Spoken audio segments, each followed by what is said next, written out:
మీరు అందరు నా కోసం చూస్తారు కదా, నేను మంచి ముచ్చట చెప్తాను. ఇలా మంచి ముచ్చటతోనే వచ్చిన. ముందుగా హెడ్లైన్స్ అయితే చూడండి. పార్లమెంటుకు పోయిన సీఎం సారు, ఇంకింత పెరిగింది మన ఎంపీల జోరు. బయట పెట్టిండు ప్రైవేట్ కాలేజీల మర్మం, వాళ్ళు ఇట్లా చేసుడైతే కాదు ధర్మం.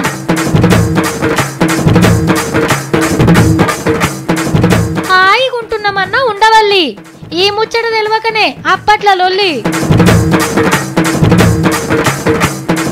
కొత్త ఫోన్ కావాలట సత్తికి. అందరు రెండు ఫోన్లు ఎందుకు అంటున్నారు అమ్మ? నన్ను అంటున్నావు కానీ నువ్వు. నాకు కూడా తిక్కలు ఇవ్వాలి కానీ దీన్ని చింత కింద రాకినట్టు రాస్తా మరి బండకేసి ఫోన్ చక్కగా అవుతుంది. గెలిచిన జాగంటే ఎవ్వరికైనా పాయరమే కదా, మళ్ళా చూడాలనిపిస్తుంది. ఈలైనప్పుడు అల్లా పోయి చూసి రాబుద్ది అవుతుంది. ఎట్లా కొట్లాడింది, అట్నుంచి ఎంతమంది దొరికొచ్చింది, గట్టిగా నిలబడి ఎట్లా ఎదిరించింది, మొత్తం యాదకొస్తాయి. తగ్గాఫర్ నడిచిన లడాయిలో గెలిచిన జాగను ఎవ్వరం మర్చిపోం కదా. మరి మనకే ఇట్లుంటే ఇక కేసీఆర్ సార్ ముచ్చట ఎట్లుండాలి? సింగిల్ ప్లేయర్ తోని అవతలను చిత్తు గోడగొట్టొచ్చిన జాగది. అసొంటి తావులకు మళ్ళా పోతే ఎట్లుంటది? ఆ స్వాగతాలు, ఆ మర్యాదలు, చుట్టూ కెమెరాలు, గాలి చొరవన్నంత మంది లీడర్లు, మస్త్ అనిపించింది అనుకో రాదుండ్రి. మరి ఇంతకు సారు పోయింది ఏడుకో మీకు తెలుసా? టీఆర్ఎస్ ఎంపీలంతా నిలబడ్డది ఏడనుకుంటుండ్రు?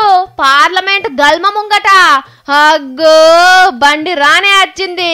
మున్పు ఎంపీగా ఉన్నప్పుడు తెలంగాణ కోసం గిదే పార్లమెంట్ లో కొట్లాడిన కేసీఆర్ సారు ఇవాళ తెలంగాణ రాష్ట్ర ముఖ్యమంత్రిగా అడుగుపెట్టిండు.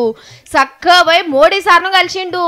గులాబీల గుత్తి చేతుల పెట్టి శనార్థులు చెప్పి పొత్తుల హైకోర్టు ఇడగొట్టుడు, ప్రాజెక్టులకు పైస సాయం మీద మాట్లాడిండు. ఆడికెళ్ళి పైసల మంత్రి అరుణ్ జైట్లీ సార్ను కలిసిండు. అప్పట్లు ఇస్తామన్నాయి అన్ని ఇయ్యాలే అని కోరిండు.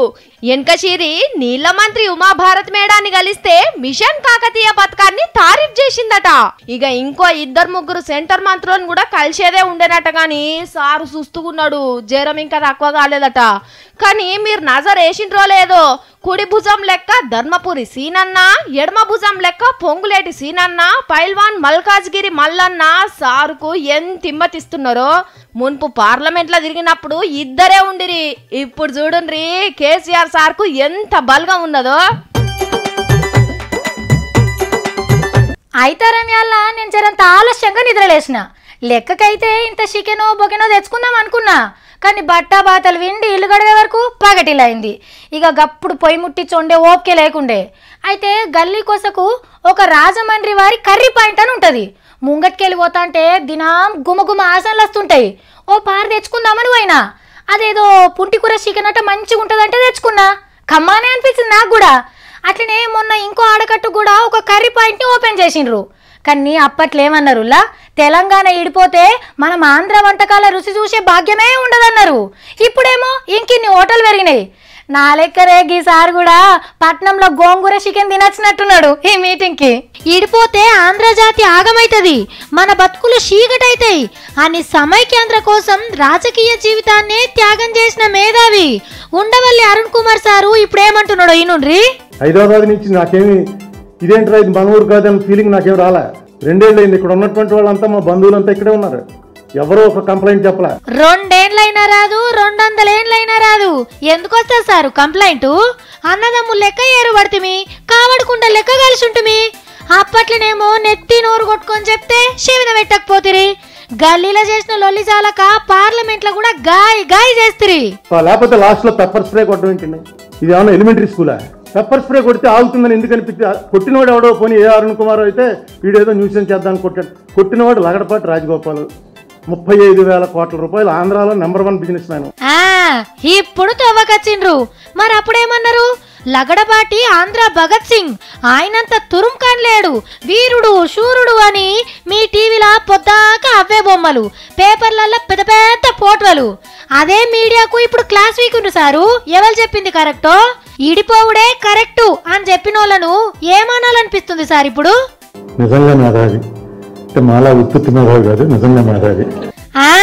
మొన్న టీజీ వెంకటేష్ అన్న కూడా ఇదే మాటనే. ఏదో జరుగుతుందని భయపడ్డాం, కానీ ఇప్పుడు మస్తు ప్రేమతో చూసుకుంటుండని మురిసిపోయిండు. అంటే కొన్ని మాటల లీడర్ల మాటలింటే నష్టపోయేది జనమే. దానికి ఈ 2 ముఖ్యమైన ఆంధ్ర లీడర్లు చెప్పిందే సాక్ష్యం. అధ్యక్ష, ఒక మధ్యతరగతి కుటుంబం సంపాదనలో ఒక పిల్లగాని చదువుకే 30% పోతే ఇక ఎట్లా బతకాలి అధ్యక్ష? తిండేంది, ఇండ్ల కిరాయి ఏంది, కరెంటు బిల్లులేంది, సామాన్య పౌరులు ఇంతటి బరువుని ఎలా మోయగలరు? అసలు ఈ రోజుల్లో విద్య అనేది వ్యాపారం అయిపోయింది అధ్యక్ష. మరి అదేవిధంగా స్కూల్ ఫీజులు, డొనేషన్లు, ట్యూషన్లు, యూనిఫామ్, టై, బెల్ట్, బ్యాడ్జ్ అన్ని వేలకు వేలు ముక్కు పిండి వసూలు చేస్తే వాళ్ళు ఎలా కట్టగలరు అధ్యక్ష? సర్కారే పట్టించుకోవాలి అధ్యక్ష. మరి అట్లనే ప్రైవేట్ స్కూళ్ళల్లో ఫీజులు తక్కువ చేపియాలి. చట్టంలో సమూల మార్పు తేవాల్సిన అవసరం ఎంతైనా ఉంది. అధిక ఫీజులు వసూలు చేస్తున్న విద్యా సంస్థలపై కఠినమైన చర్యలు తీసుకోవాలి అధ్యక్ష.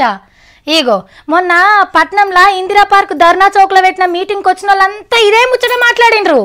కానీ ఇట్లా ఎందుకైతుందో తెలిస్తే మా లోపల ధర్నాలు చేయరాలు. మనమేమనుకుంటాం, రాజకీయాలను కులం పైకం పతారా శాసిస్తున్నాయి అని అనుకుంటాం. కానీ కాదట. శాసన మండలి చైర్మన్ స్వామి గౌడ్ సారే చెప్పిండు కుద్దు. విద్యా సంస్థలు ఈ రోజు రాజకీయ రంగాన్ని శాసిస్తున్నటువంటి పరిస్థితులు ఏర్పడ్డాయి. అవునా? మాకు తెలియదు సారు. ఈ స్కూళ్ళు కాలేజీలు పెట్టినోళ్ళు మమ్ములను శాసిస్తారు, ఫీజుల కోసం ఆస్తులను కరగనాకిస్తారనే మాకు తెలుసు. రాజకీయాల మీద కూడా వాళ్ళదే పెత్తనమా? ఎట్లనో జర్రాన్ తీవ్రంగా చెప్పు సారు. మమ్మల్ని ముట్టుకుంటే నీ పని అంతమైపోతుంది అని హెచ్చరిక జారీ చేసే పరిస్థితికి ఈ రోజు ప్రైవేటీకరణ చేరుకున్నది అనే విషయాన్ని ముట్టుకుంటే ఖబర్దార్ అంటుండ్రులే. మరి గంత పవర్ ఏడుకల్లొచ్చిందో ప్రైవేట్ కాలేజ్ వాళ్ళకు. అయినా ఇవాళ రేపు కాలేజ్ల ఓనర్లంతా పెద్ద పెద్దోళ్ళేనాయే. మళ్ళా మంత్రులు, ఎమ్మెల్సీలు కూడా కాబట్టి వాళ్ళని తప్పు పడితే ఎట్లా సారు? మెడికల్ కాలేజ్ నడిపే వ్యక్తి 10th క్లాస్ పాస్ గాడు, ఇంజనీరింగ్ కాలేజ్ నడిపే వ్యక్తి 7th క్లాస్ పాస్ గాడు. ఓరి అంతేనా? అయినా జనం అడగాల్సిన ప్రశ్నలు మీరే వాళ్ళని అడిగితే జవాబులు ఎవరు చెప్తారు సారు? చూస్తుంటే స్వామి గౌడ్ సారు ప్రైవేట్ కాలేజీల చరిత్ర మొత్తం తెలుసుకున్నట్టున్నాడు. మరి బళ్ళు కాలేజీలు పెట్టినోళ్ళు మమ్ములను ఆడిస్తే ఆడుతున్నాం గాని సర్కారును నడుపుతున్నోళ్ళు ఎందుకు కొనికిపోతున్నారో కూడా జర్రం తీవ్రంగా చెప్తే బాగుండే. శాసన మండలి చైర్మన్ గా పెద్ద కొలువులుండి ప్రైవేటోళ్ళ భాగవతం గురించి గీంత ముచ్చట చెప్పినందుకైనా స్వామి గౌడ్ సార్ను తారీఫ్ చేయాల్సిందే. అరే, లీడర్లు అంటేనే తప్పులు చేస్తారు. తప్పు చేయకుంటే పెద్ద లీడర్ కాలేమేమో అని నమ్మిక కావచ్చు. ఇక మరి చేసిన తప్పు నొప్పుకోమంటే ఒప్పుకుంటారా? నాకేం గర్జు అని తోక జాడిస్తారు. తిమ్మిని బమ్మి చేసైనా సరే వాళ్ళ మాటనే నెగ్గించుకుంటారు. అబ్బో, సారీ చెప్తే కిరీటాలు కింద పడతాయి అనుకునే ఈ రోజులల్లా ఒక లీడర్ ఏం చేసిండో తెలిస్తే అబ్బా సూపర్ అంటారు. అనలేముంది, సారీ నేను ఇంకో పారి చెయ్యా అని ఉంటాడు అనుకుంటున్నారు కదా? కాదు, చేతలల్లా చేసి చూపించిండు.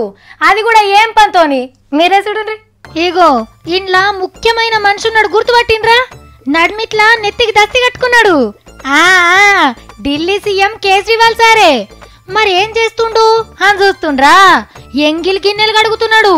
మరకలు లేకుంటదో మీ మీద పెడుతుండ్రు. షీపురు బట్టి చెత్తూడవాలన్నా, వింబార్ పెట్టి గిన్నెల్ని కడగాలన్నా కేజ్రీవాల్ సార్ తర్వాతనే ఇంకెవరైనా. ముఖ్యమంత్రి కొలువులుండి ఎంగిల్ గిన్నెలు కడుగుతున్నాడేంది అని మీకు డౌట్ రావచ్చు. చేసిన పాపం గడిగేసుకుంటున్నాడులా. కొన్ని వద్దులైతే పంజాబ్లో ఎలక్షన్లున్నాయి. ఢిల్లీలో లెక్కనే కరెంటు బిల్లులు మాఫీ చేస్తా, సరిపోను నీళ్లు సప్లై చేస్తా, గవర్నమెంట్ స్కూళ్ళల్లా ఏసీలు ఫిట్ చేపిస్తా, అవినీతి అంతు చూస్తా అని హామీలతోని ఒక పుస్తకం బయటికి తీసిండు.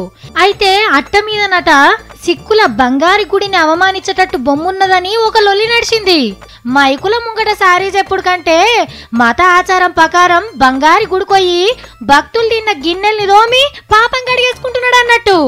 ఇంతకంటే పెద్ద సారీ ఇంకేముంటది చెప్పుండ్రి. ఇట్లా కొంత జనంలా కేజ్రీవాల్ సార్ పరపతి పెరిగిందనుకో రాదుండ్రి. వామ్మో, ఇవాళ మా గల్లీలో ఒక పిల్లగాడు నా మీదకి ఫైటింగ్ వచ్చిండు పొద్దుగాలనే. ఎందుకు తమ్మి గంతగానం గుస్స అవుతున్నావు అని అడిగినా.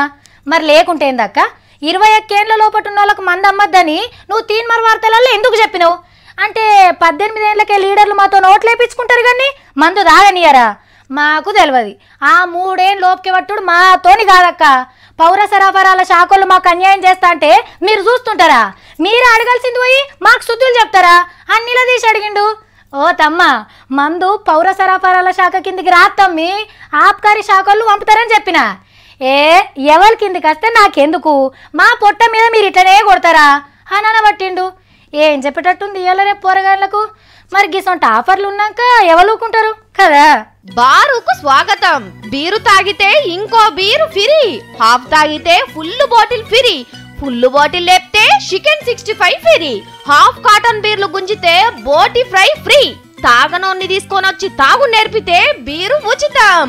ఇగో గిట్ల బీరుకు బీరు, ఫుల్ బాటిల్ కు ఫుల్ బాటిల్ ఆఫర్లు నడుస్తున్నాయి పట్నం బార్లల్లా. అనంగానే లేషెగేసుకొని ఉరికేరు.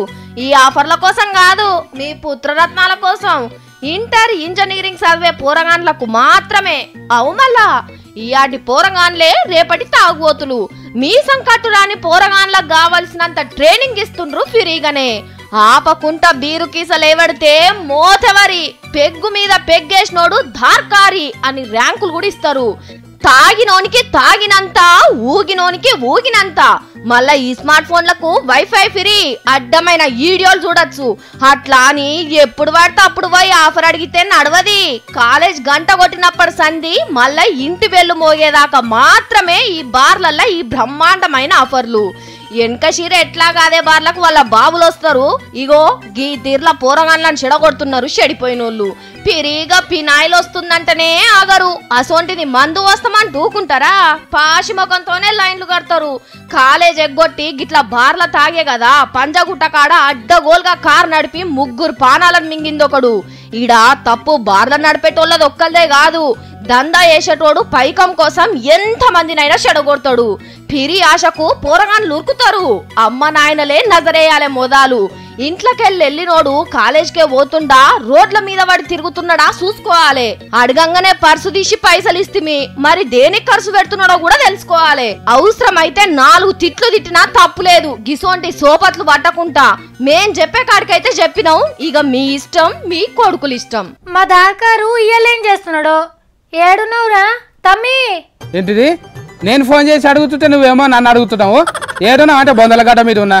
ఓ పటేలా, ఎవరితోనరా ఫోన్లో మాట్లాడేది? నేను అడుగుతా అంటే గట్టుముఖం పెడుతున్నావేంది? ఏంటిది? సత్తితో మాట్లాడుతుంది అంటనా? ఆమెకేం ఫోన్ అంటే సత్తితో మాట్లాడుతా అంటుంటది. టయానికి కురుకొస్తుంది బల్లె గంట కొట్టినట్టు. రే, నేను ఇటు అడుగుతా అంటే నువ్వు ఎవరితోనో మాట్లాడుతున్నావేంద్రా? అక్కనరా సావిత్రి అక్క నువ్వు. ఏంటిది?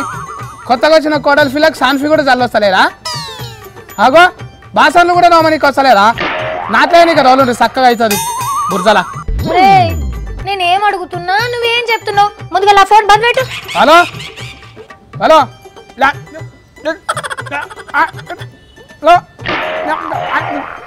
నా ఫోన్లో నీళ్ళు వాడా ఏమో రోగం వచ్చిందో ఏమో చక్కగా పోతనే లేదు మాట్లాడింది. ఏ నాయన పొద్దుగల నీ ఫోన్కి ఫోన్ చేసిండు, నేను మాట్లాడినా నాకు మంచిగా అనిపించింది. నీకు ఇనబడక మంచి లేదంటున్నావా? వినిపిస్తుంది మళ్ళా. నీ ఫామ్ సేవలు అయ్యగారా సీమ చిట్టుక్కుమన్నగా నేను వాడతాను నీకు. ఈ ఫోన్ సర్ఫులు వేసి నానబెడితే చక్కగా అవుతుంది ఇది. అరే అదేమన్నా నీ అంగిలాగారా నానబెట్టి నీకు? నీ కథలు పడుతున్నావేమో. దీన్ని ఫోన్ అంటారా ఎవరన్నా? చూడు 6 నెంబర్ ఏదో 9 నెంబర్ ఏదో సరిగ్గా తెలుస్తూనే లేరు. కరెంటు పెట్టంగానే ఫుల్ అంటది, ఫోన్ చేయంగానే 6 ఆఫ్ అంటది. చింతకాయలు అమ్మటోనికి సిరొస్తే ఆ వంకర్ టింకర్ ఏంటి అని అడిగిండట. మంచి ఫోన్ నీకు గట్ల కనిపిస్తుందా? అబ్బా రామసక్కదా నాల ఫోన్ నువ్వే ఇప్పించినవిగా. ఫోల్డర్ వేసి ఇస్ను పెట్టినట్టే ఉన్నది స్మార్ట్ గా. నీళ్ళలో వేసినా కూడా మునగదు ఈ ముత్యాల ఫోను. ఇప్పించినా అంటున్నారు. ఇంకా మంచి ఫోన్ పట్టుకొని వినిపిస్తలేదంటున్నావు. ఏంది నీ కథ? ఒక్క ఫోన్ ఉంటే గిట్లనే వాడుతుంది, 2 ఫోన్లు ఉంటే సింగల్ చక్కగా ఉంటది. సింగల్ లేకున్నా కూడా పోతుంది ఫోను. 2 ఫోన్లు ఉంటే 2 చెవులకు అటోటి ఇటోటి పెట్టుకొని మాట్లాడతావు. 2 ఫోన్లు ఎందుకురా? ఓన్నా నీ దగ్గర ఎన్ని ఫోన్లు ఉన్నాయి? ఎందుకు చెప్పరా నువ్వు నిజం చెప్పు. 2 ఉన్నాయి. సింగల్ మంచిగా వస్తుందా? మంచిగా వస్తుంది. మా ఎక్కకి జర చెప్పు. 2 ఉంటేనే సింగల్ మంచిగా ఉంటది, ఇజ్జత్ కూడా ఉంటది. ఒరే ఉన్నొక్క ఫోన్ కే బ్యాలెన్స్ అయిపోయి నీకు నేను చేస్తున్నా, ఇంకా 2వ ఫోన్ ఎందుకురా నీకు? మళ్ళీ నీకెందుకు అమ్మ 2 ఫోన్లు? ఇంటికాడ ఒక ఫోన్, ఆఫీస్లో ఒక ఫోను. ఇంటికి పోగానే ఫోన్ ఒత్తుకుంటా మూతి అందులోనే పెట్టి కూర్చుంటావు.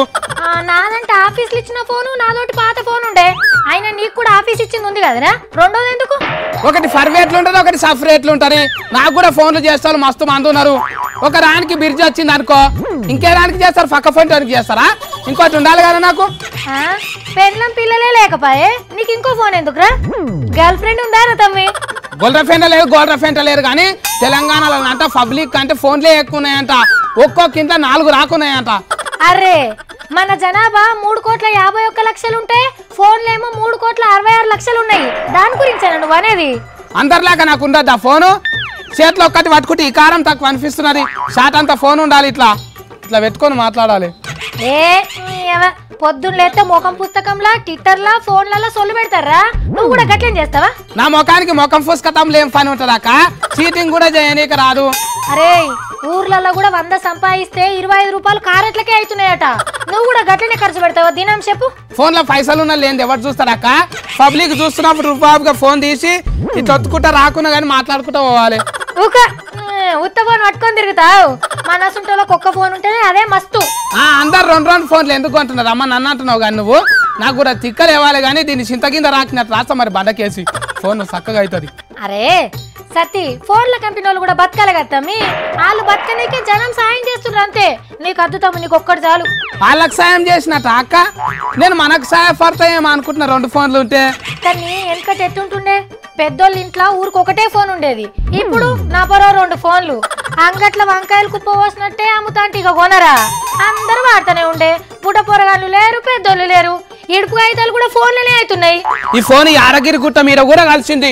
మంచి ఫోన్ ఇది. అమ్మో ఇది మంచిగా పెట్టుకోవాలి. అయితే మొన్న ఫేస్బుక్ లా మా దోస్తు ఒక మతలబ్ పంపింది. ఎల్లుండి మనం అందరం పలానా కాడ కలుసుకోవాలి, మనం అందరం కలిసి మొలకలు నాటాలి అని పంపిస్తే లారీల కొద్ది లైకులు కొట్టిండ్రు. అబ్బా మంచి ఐడియా, సూపర్ అని మస్తు మంది పొగిడిండ్రా. నేను ఇక మరి చెప్పిన టైం పోయి చూస్తే ఏముంది, 10 అంటే 10 మంది కూడా రాలే.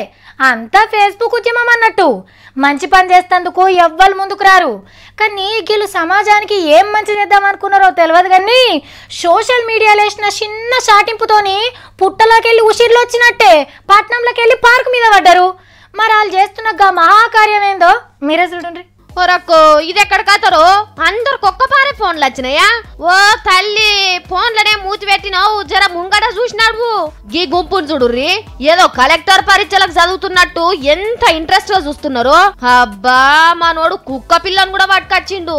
దానికో స్మార్ట్ ఫోన్ కొనియకపోయినా ఇగో గీ పిల్లగాడు ఫోన్ మురిపెంలా సగం ప్యాంటుతోనే ఉరికొచ్చిండు. అగో వీళ్ళేమో దేవులాడుకుంటా పోతున్నారు. ఏహే తలకాయలు మీదికి లేపినాడు కింద రాళ్ళు వాళ్ళు ఉండగల. హరే ఎదురుంగ ఎవరు వస్తుండ్రా కూడా చూస్తలేరు కదా. టీవీ కెమెరానే పట్టించుకుంటలేరంటే ఎంత మునిగిపోయిన రోజు చూడుండ్రిగా. మరి వీళ్ళంతా పునుకులాడుకుంటా పోతున్నది ఎందుకు అనుకుంటుండ్రు? పోకేమాన్ గేమ్ ఆడుతున్నారు. మొన్న చెప్పినాం కదా ఈ స్మార్ట్ ఫోన్లల్లా కొత్త గేమ్ ఆడుతుర్రని. మన హైదరాబాద్ వాళ్ళు కూడా అప్డేట్లు ఉన్నామని చెప్తాందుకు ఐతారం సంజీవయ్య పార్క్ లా కొత్త గేమ్ ఆడిండ్రు. రోడ్లెంబడి చెట్లెంబడి పూట్లెంబడి వాడి తిరుగుడే తిరుగుడు. అరే అరే నా ఫోన్ లో పిచ్చి ఎక్కడున్నదో కనబడతలేదురా అని ఒకడు. ఒరే నేను చంపాల్సిన పిచ్చ హుస్సేన్ సాగర్ లా చూపిస్తున్నదిరా, నాకు ఈత రాదు ఎట్లా అని ఇంకొకరు. ఒక్క పిచ్చనన్న షికారు చేయకుంటే ఈడికెళ్ళి కదలనని ఒక పొల్ల శపథాలు వచ్చి పార్క్ లో తిరిగిండ్రు. గిట్లా తిరిగితేనట పెయ్యిల కొవ్వు కరిగి పానం అల్కగా అవుతుందట. తిరిగితే తిరిగిండ్రు గాని ఆట ముర్పంతో అట్లనే రోడ్ ఎక్కారు. వెనకసిరి దవాఖాన్ల బెడ్ ఎక్కాల్సి వస్తుంది. అబ్బా బోనాల పండగ అంటే పండగనే, ఏమన్నా జరుగుతుందా? ఎంత ముద్దుగా అనిపిస్తుంది. ఆ పోతురాజులు వేషాలుంటాయి చూడుండ్రి, పాపం ఎంతసేపు కూర్చుంటే అంత ముద్దుగా ఏషం కమ్ముతుందో. బోనాల కుండ ఊదిచ్చుడు కూడా ఒక కళనే. కుండ మీద ముగ్గులేసుడు అందరితోని కాదులా, మన తెలంగాణలోనే పండగలంటే. గోల్కొండ బోనాల జాతర ఎట్లా జరిగిందో చూసే ఉంటారు. ఇప్పుడు అందరు ఆ బోనాల గురించే చెప్పుకుంటారు. కానీ నేను ఇప్పుడు ఇంకో జాగలో జరిగిన బోనాల పండుగ గురించి ఓ వార్త పట్టుకొచ్చిన. ఏయ్ ఏమన్నున్నారా పోతురాజులు, వీళ్ళని చూడుండ్రి తీరొక్క ఏషాలు కట్టిండ్రు. వెనక మరలా బోనాలతోని శివసత్తులు వస్తుండ్రు. శాంతించు తల్లి శాంతించు. గట్టం కుండలు ఉన్నట్టున్నాయి. అమ్మవారిని ఎంత ముద్దుగా ఊదిచ్చి తీసుకొస్తుండ్రో చూడుండ్రి. పెద్ద చెరువు కాడికొచ్చిండ్రు.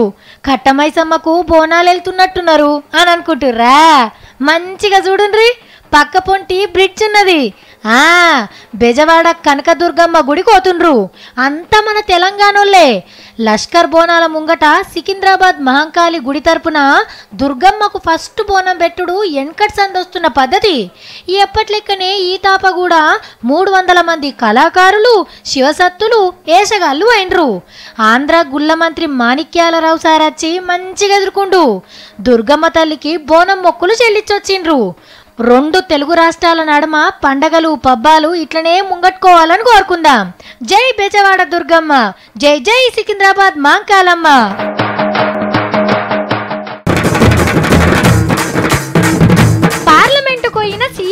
చేస్తున్నారు. ఇంకింత పెరిగింది మన ఎంపీల జోరు. బయట పెట్టిండు ప్రైవేట్ కాలేజీల మర్మం. వాళ్ళు ఇట్లా చేసుడైతే కాదు ధర్మం.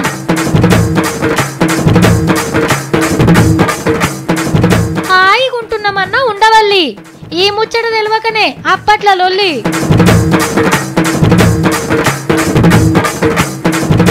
పోరగాన్లకు గాలమేస్తున్న బార్లు, ఏమన్నున్నాయా ఆఫర్లు? కొత్త ఫోన్ కావాలన్నట సత్తికి. అందరు రెండు ఫోన్లు ఎందుకు అంటున్నారు అమ్మ? నన్ను అంటున్నావు కానీ నువ్వు. నాకు కూడా తిక్కలు ఇవ్వాలి కానీ దీన్ని చింత కింద రాకినట్టు రాస్తా మరి బండకేసి. ఫోన్ చక్కగా అవుతుంది. ముద్దుగున్నాయి కదా ముచ్చట్లు. రేపు మళ్ళా కలుద్దాం మరి. నమస్తే.